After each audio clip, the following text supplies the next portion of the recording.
it should take you one sentence to describe your pricing. David, I charge $200 an hour. That was one sentence. Hi, everyone. I'm Cyd Charisse. And I'm David Bosher. And you're listening to Destroy the Hairdresser, where we teach you to salon differently.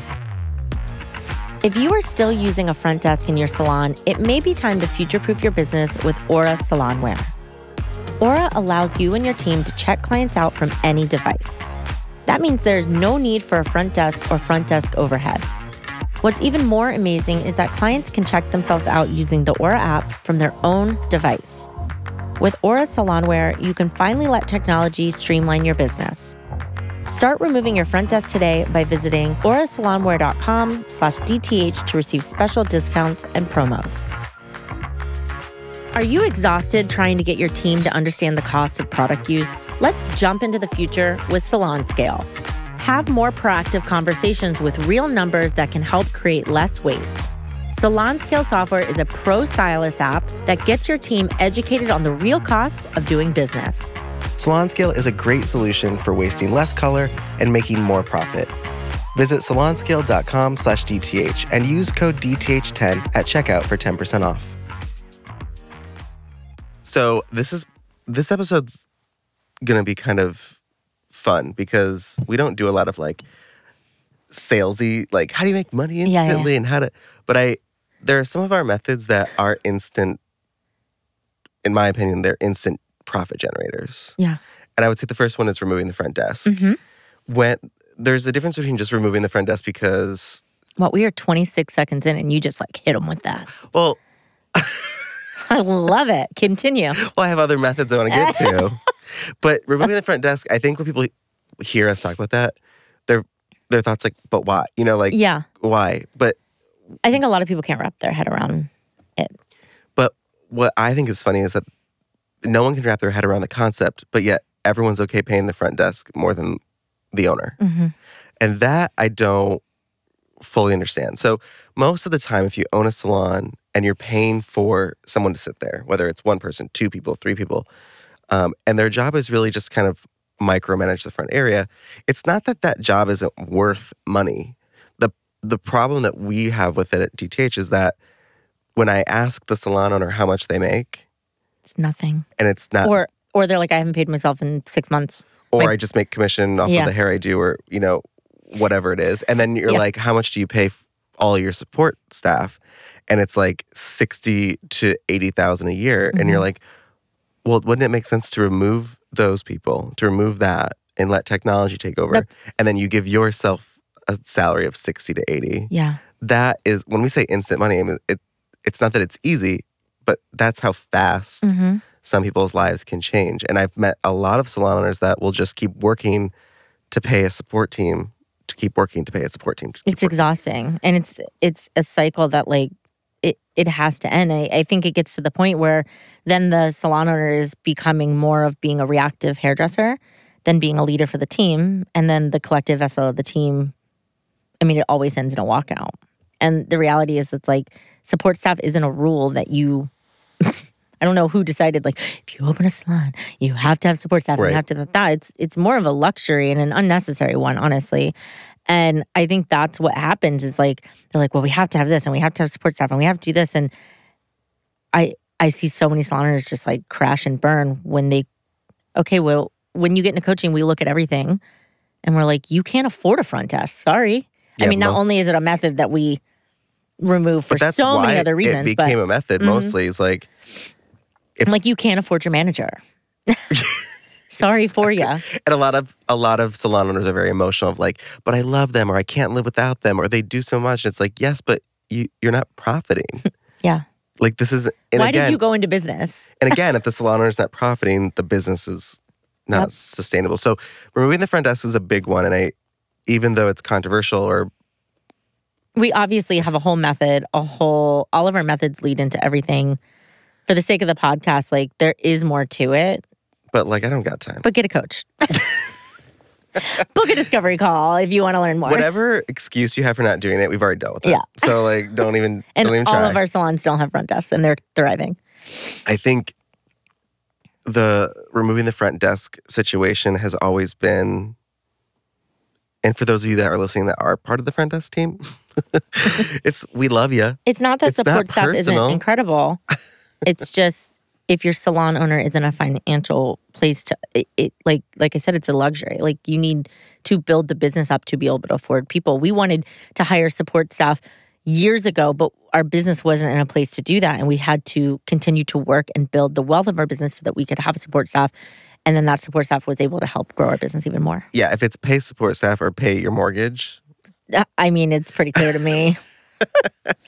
So that would be if you want to make instant money. And if you're someone who doesn't have a salon yet and you're opening one, to not even implement the front desk, you're not going to see instant money, but you're not going to have to deal with the loss, like a lot of salon owners that do that. I don't know why. Also with salons, I have this image in my head that, the front desk is kind of a reactive thing. Like, of course we have front desk. All salons have front desk. And every salon has problems with the front desk. And of course we have to have a giant chandelier. And of course we have to use this ugly coffee maker, ugly granite countertop, a mini fridge, and all these things. And of course we have to buy all these. I'm like, I have told so. It's like they saw it, and then they were like, "Well, that's okay. Yeah. Now that's what a salon looks like, and that's what I have to do." I'm like, you could have opened a salon for at least $20,000 less if you were just, It's the chandeliers for me. I don't know if it's because I worked in Florida for too long, and like every salon had a chandelier. And it, like the more fancy the salon, the bigger the monstrosity of a chandelier. And I know people listening are laughing because they have one. So the front desk is one way to something to remove to make instant money. The other is obviously retail. And again, if you know us, we talk about removing retail quite often. Stocking retail is like, the conversations we've had with salon owners where we're like, how much money is on that shelf that you invested to put on that shelf, to collect dust, to pay someone to dust it, to count it. It just... To reorder it. To reorder it. For what? And then you have to pay sales tax, you have to pay your team, you have to pay to restock it, you have to pay the person to take care of it. And it's just like at one point we're like, what if we removed the whole middleman, which is your salon and the shelves, and you just did an affiliate link and allowed everyone to make 25 to 50% pure profit? Yeah. Now I'm hearing about 50% commissions, and I'm like, that's incredible. Retail commissions. It's incredible. I mean, if you got 10 in a salon, you were thrilled. I have so many things to say. Number one, there's a couple of reasons why this is instant money. If you remove the retail shelves, can you put stations there? Because if so, that's instant money. Let's say you can't put station. I love when people are like, well, we have a retail section, but you can't put a station there. It's like, that's okay. That's just one aspect of removing retail. But the other is that you're still not making money, whether there's a station there or not, because of the way that retail has been set up for salons. You just don't make money off of the turnover. So switching to affiliate links, another instant way to make money, right? Yeah. Especially with social media. You have... Absolutely. I mean, I make money with my affiliate links on people that I don't even know. I've never spoken to. Well, you just got access to TikTok Shop. Shop. Which is another form of affiliate. But obviously, I do use Hair Story. There's other ones that we've promoted. And I think when it comes down to it, it's like, oh, I have like a whole other source and stream of income. When I look at like my downstream, I'm like, I don't know these people. I mean, I did a tutorial. They liked the product. They bought it from my link in bio. And that goes beyond just a client in a chair buying a product. Yeah. Can you tell people more about TikTok's? I mean, I'm still playing with it, but you do get commissions based on what the product company wants you to get. So it's decided through them. Obviously, TikTok takes a cut. You host it on your feed. So rather than doing like a link in bio, if you're using the products, you connect them there and the audience can just purchase them. And I've had people just purchase them. How many followers do you have to be able to do it? I know everything started opening up for me at 10,000, but after that, I don't know what the specifics were for having TikTok Shop. It just popped up and was like, you have access. So I was like, all right. And that was when I hit 30,000. So 30,000 followers. Damn. That's a lot of followers. I know. So my goal is to get to 100K by the end of the year. So removing retail is one, removing the front desk is one, and the other one is obviously streamlining your pricing. So like When was the last time you gave yourself a raise? I don't even want to go there because they didn't. And now a word from our sponsors. What if you could still give your clients great hair with less products? What if that product line made you money with less inventory on the shelves? What if that product line was also made with gentle ingredients, is biodegradable, and the packaging is refillable? All this may seem impossible, but with Hair Story, it is possible. Hair Story is a brand that is equal parts mindful as it is great hair. Give your clients amazing products while filling your bank account with extra cash. Ready to try New Wash for free? Visit hairstory.com/DTH to get pro access today. You know how many people get pissed when we say, you should give yourself a raise? I got a message. We both got a message this morning from someone. Oh, I haven't checked. Oh, yeah, you did. You responded. I do know what you're talking about. I was thinking of a mean message that was like, fuck off. Oh, no. We don't I know. read Someone those. sent us a screenshot. Someone sent us a screenshot of quotes of Facebook groups. Yeah. Facebook groups, which are always a cringe. And it was, I'm not going to get into specifics because I don't want to like call anyone out, but essentially a group of people that share ideas about how they should do pricing. I have a rule. If it takes more than 3 sentences to describe your pricing, it's not good. I think less than that. It's way too complicated. It should take you 1 sentence to describe your pricing. David, I charge $200 an hour. That was 1 sentence. I think it shouldn't be beyond that. I was reading... Or look at the menu. I literally was reading this post and I responded to you. I stopped reading because I don't.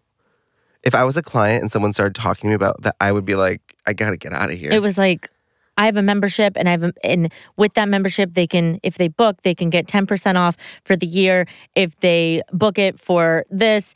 And I'm confused now because I don't know how to raise the prices of the membership. I'm confused. And I'm just reading it like... Hairdressers make pricing so complicated. It is not that difficult. It's because every hairdresser feels unworthy of making money. Every single one. We could stop the episode right now on that. And do another episode on that. Every hairdresser feels unworthy of making money. And so they... Why? Like... I wish I knew.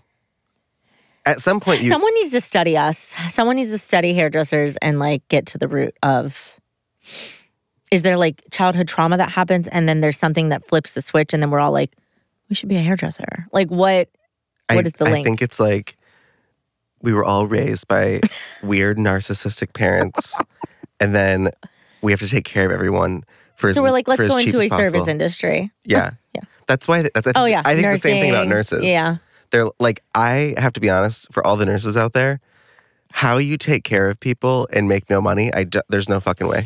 I'm glad you're there. They make money eventually, way down the line, you know. It doesn't matter. You can't pay me enough to do some of the things they have to do. But it's still not enough, yeah.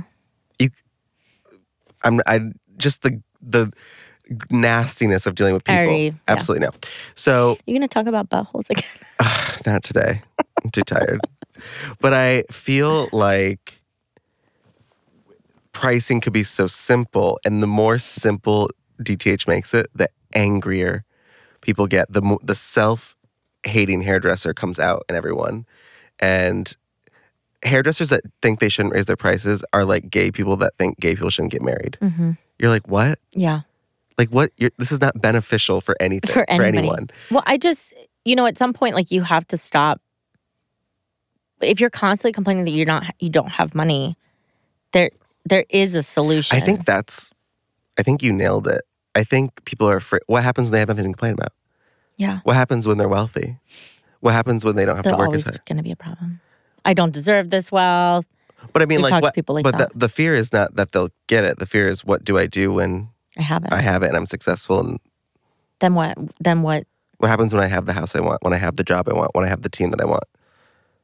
There's nothing to complain about. Mm-hmm. And I love to complain.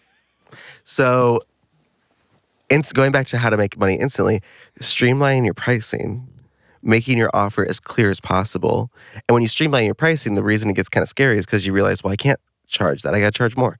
Absolutely. That was true. Like that person's message. Years ago. The problem that this person's having is that she doesn't know how to make more money with what she's doing. Mm-hmm. Because, and if you read the fear of changing what she's doing is what's blocking her. And like we've said over and over and over again, it's not clients that have a hard time with our pricing or with hourly pricing. It's hairdressers. Clients love it. Clients and I couldn't care think less. I love when there has been instances where we've had students and they're like, this one client doesn't like it. And I'm like, well, how are you talking about it? Because if you're not talking about any pricing system within confidence and also just saying, this is how you work with me. But also, your hair is going to cost this many hours. I mean, it's that but simple. because someone doesn't like it, what does that have to do with anything? I know. Then don't come here. If I don't like a song, I don't listen to it. It's not like, can you imagine if I didn't like a song and I wrote the artist and I was like, this song is not my favorite. Yeah. I'm going to have to ask you to redo it. Like, how stupid. The artist is like, no. Fuck off. So I think there's the same thing with hairdressers. We got to get to this place of like, at some point, you are in control of your business. Making instant money is just taking control where you haven't taken control before. Yeah. And I think there's always a way to make more money. Always. And we'll find it. I remember working with Coach Rachel, who was a student of mine for years. And my favorite story to tell about her is that she was charging $75 for a haircut when I met her. And I said, I'm not going to work with you until, like, don't even sign up for coaching until you charge double that an hour. Because she was also like, there was so much going on financially in her business that, like, if she didn't do that, there's one, no way that she could have afforded coaching. And also two, even without coaching, she was in a place to not being close to not being able to continue her business. And I remember thinking to myself, she did it that day. I remember thinking to myself, she's not going to do it. But at least I gave her that would be whether she was a coach or not, that would be the advice I would give someone. And she did it that day and called me later and signed up. And now she's a coach and she charges $350 an hour. Kills it. In Carborough, North Carolina. Yep. So for those of you that are like, you can't charge that. In a major city. Yeah. Yeah, you can't charge that in a small town. Yeah, you can. And people will pay for it. And I think getting to a place where you are confident in what you're offering. The real trick to making money quickly and instantly is clarity and confidence. And even if you're not confident, because I don't think it's a requirement, like, this is what I do. This is what I charge. And I taught this in DTH Level 1. I got it from Seth Godin, one of my favorite authors and speakers. He said, someone asked him, like, how do you clarify your brand or like your business or whatever? And he goes, very simple. People like us do things like this. And like that statement. I mean, if you didn't just describe DTH, I don't know what. Yeah, people like us do things like this, right? And so if you ever want to know like how to get your business to a clear place, just clarify who you are and how do you do it. And that's it. Next time on Destroy the Hairdresser, the podcast. When you have that mentality, that mindset of like, wait, you create your revenue, I create mine. Right? I'm in charge of mine. It's my company. I'm going to help you. I'm going to help support your growth for your own profit and your own revenue. And then we're going to do the same thing for me.